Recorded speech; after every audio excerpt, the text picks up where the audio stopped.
Ça, dans le fond, vous payez pour ça? Mhm. C'est ça? OK. Ah, Will? Oui. Ici, dans les studios, est-ce qu'il y a déjà des trépieds qui sont décédés ici? Il y a un cimetière de trépieds indiens en dessous de nous autres. Je te critique ça. Je critique ça.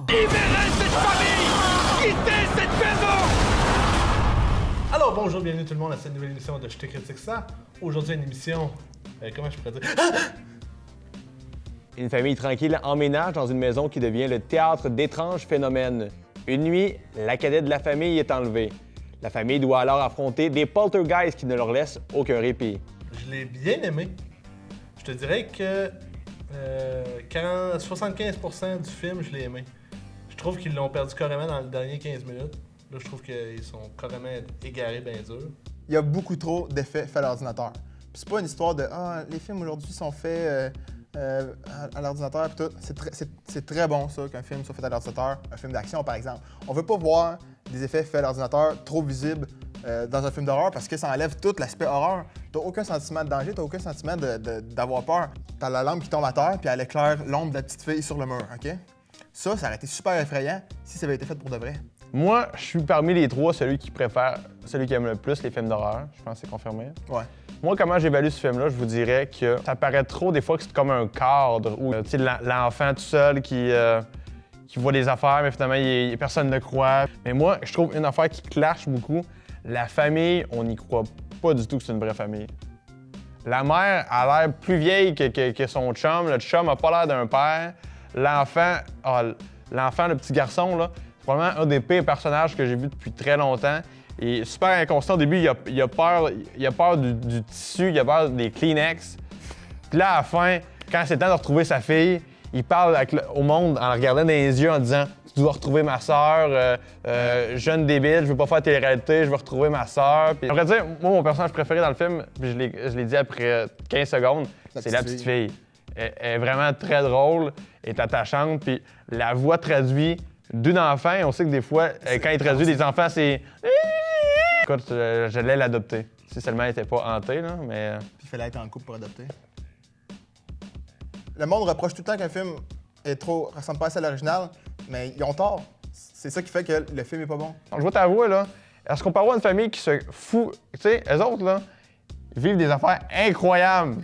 Puis là, l'équipe arrive, ouais, ben ici, c'est là que ma fille est poignée dans une télé, là, c'est sa chambre où il y a un portail magique. Le père, je sais pas si c'est l'acteur en tant que tel ou si c'est son rôle, là, mais il avait l'air carrément de se sa famille. Mon fun a commencé quand le chasseur de fantômes, le vrai, là, est arrivé. Lui, il était cool.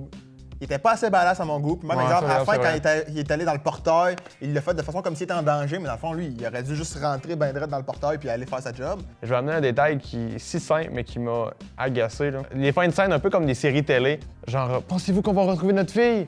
Pfff. Juste comme des fins de phrases, un peu comme une série télé, un peu genre comme dramatique, genre, on fait une phrase un peu comme accrocheuse puis on part, mais non, ça appartient pas à ces films-là. Là. Allez-vous-en, hein. Déjà que vous êtes pas crédible, espèce de famille stupide. J'ai vraiment aimé ça. Le fait que les limes dans cette place-là, c'est l'exact réplique de la maison, puis que tu peux voir, mettons, ils sont où dans la maison, en temps réel, en même temps dans les limes. Ils sont en même place, entre guillemets. Ça, c'était vraiment le fun. Il explique que c'est un monde miroir, un peu au lore, puis ça, c'était excessivement bien fait. Moi, je peux pas croire que t'as eu aucun frisson, aucun chills quand on les voyait se promener dans cet univers-là. T'avais des bras partout, puis jamais ils se faisaient agripper, jamais... Comme à seconde, ça faisait 1 minute qu'ils étaient dans les lignes, puis il s'était rien passé. Fait que c'était établi que c'était relativement secure. Moi, je te pose la question parce que, spoiler alert, il y a personne qui est mort. Ouais, ben personne meurt. Ça, c'est correct que personne meurt. Mais par exemple, ça finit beaucoup trop bien. Haha! Nous cherchons une maison! Yeah! Le gars, justement, quand il se fait prendre dans le mur, puis il y a comme la drille qui passe proche de son visage pour comme il fait peur, elle aurait dû le pogner. Moi, quelqu'un que personne meurt, dérange pas. Aucune trace de sang ou proche d'avoir du sang. Aucune blessure, aucun danger. Ça, aucune blessure, tu sais. La gang de chasseurs de fantômes sont dans la rue les regarder, bon, ça va mal. Puis après ça, la famille s'en va, puis les autres restent là. Ils donnent les clés. Allez-vous-en, on va checker sur notre ordinateur. C'est intéressant. Alors, il est temps de donner nos popcorns pour ce film nostalgique. Moi, je vais lui donner un 5. Puis tous les points que je donne vont à la partie que j'ai aimée, qui est... L'histoire avait un bon build-up, c'était intéressant. Puis j'ai aimé beaucoup le personnage du chasseur de fantômes, puis l'ambiance de chasse aux fantômes qui était bien. Mais gars, le reste des points sont tous perdus parce que j'allais là pour voir un film d'horreur.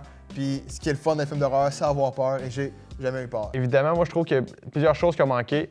On n'a pas eu assez peur. On a eu peur à certains moments, on n'a pas eu assez peur. Pas eu assez de menaces pour les... Tu sais, personne qui a été blessé ou qui a eu peur d'être blessé. Il y a eu beaucoup de trucs un peu clichés, sans personnalité dans les phrases, les répliques, les scènes. Mais reste qu'il y a certains personnages qui étaient tellement attachants comme tu sais, la petite fille, on l'aimait beaucoup. J'ai pas vu le premier Poltergeist, mais pour cette entité-là, ce film-là, c'est un film correct. Je donne la note de 7. Tant que ça! Ah, c'est Moi, bon. j'ai beaucoup aimé ce film-là. Je vois plus ça comme la série Supernatural. Dans ce style-là, genre suspense, mais tu sais qu'il n'y aura pas de vraiment de sang. Encore là, des fois, Supernatural, ça fait peur. La famille doit alors affronter des poltergeists qui ne leur laissent aucun répit. Hein? On s'entend aux nouvelles. C'était Julien Mercier-Martel pour la presse canadienne.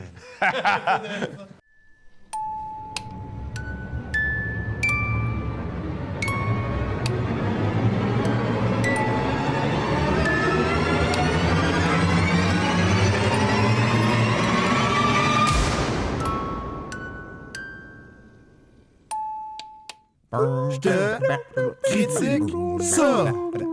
Critique ça.